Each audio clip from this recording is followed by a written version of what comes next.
Assalamualaikum warahmatullahi wabarakatuh. Perkenalkan, saya Masita Putri Hanesti dengan NIM 210106067 akan menjelaskan terkait filariasis oleh cacing filaria dengan dosen pengampu Ibu Apoteker Anis Puji Rahayu, MSI.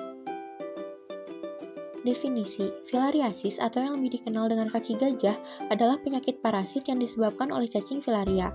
Penyakit ini membuat beberapa bagian tubuh membengkak, terutama pada kaki, lengan, dan alat kelamin luar. Namun, tak menutup kemungkinan payudara juga akan membengkak. Selanjutnya, saya akan menjelaskan terkait faktor-faktor.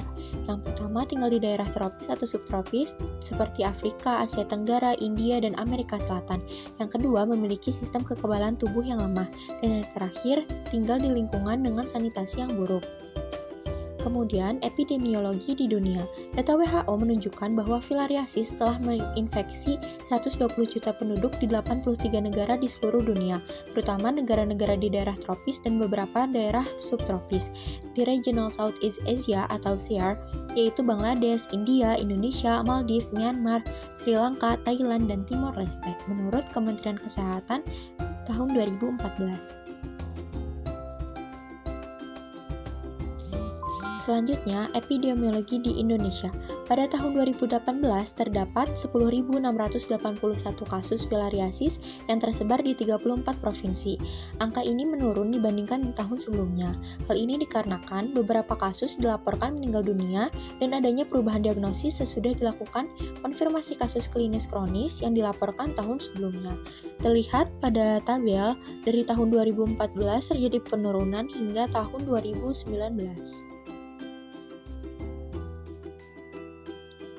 Etiologi. Di Indonesia ditemukan 3 jenis parasit penyebab filariasis, yaitu Wuchereria bancrofti, Brugia malai, dan Brugia timori. Yang pertama, Wuchereria bancrofti. Pada saat dewasa, cacing ini menghasilkan telur, kemudian akan menetas menjadi anak cacing berukuran kecil yang disebut mikrofilaria. Yang kedua, Brugia malai. Dalam tubuh manusia, larva Brugia malai berkembang menjadi cacing dewasa yang biasanya menetap di dalam pembuluh limfa. Yang terakhir, Brugia timori, ditularkan oleh Anopheles di dalam tubuh nyamuk betina.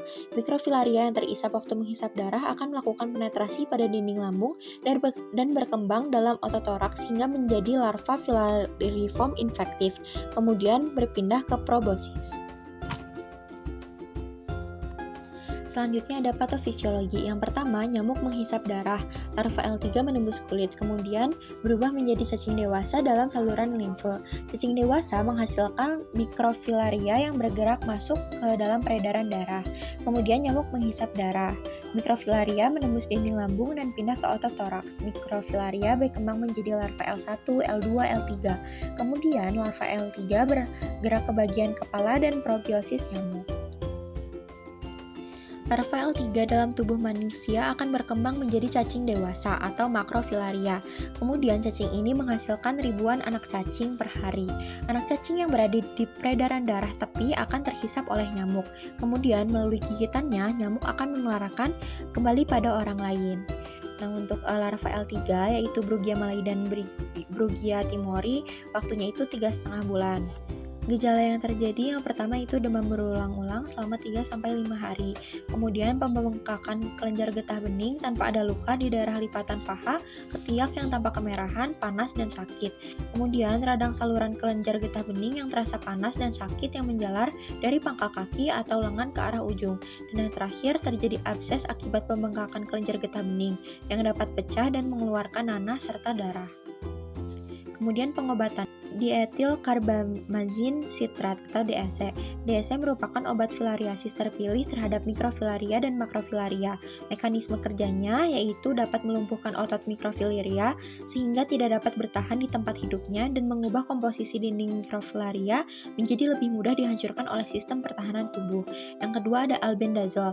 Dapat meningkatkan efek DSC dalam membunuh mikrofilaria, melemahkan makrofilaria, dan secara luas digunakan sebagai obat cacing usus seperti cacing gelang, kremi, cambuk, dan tambang, menurut Kemenkes tahun 2009.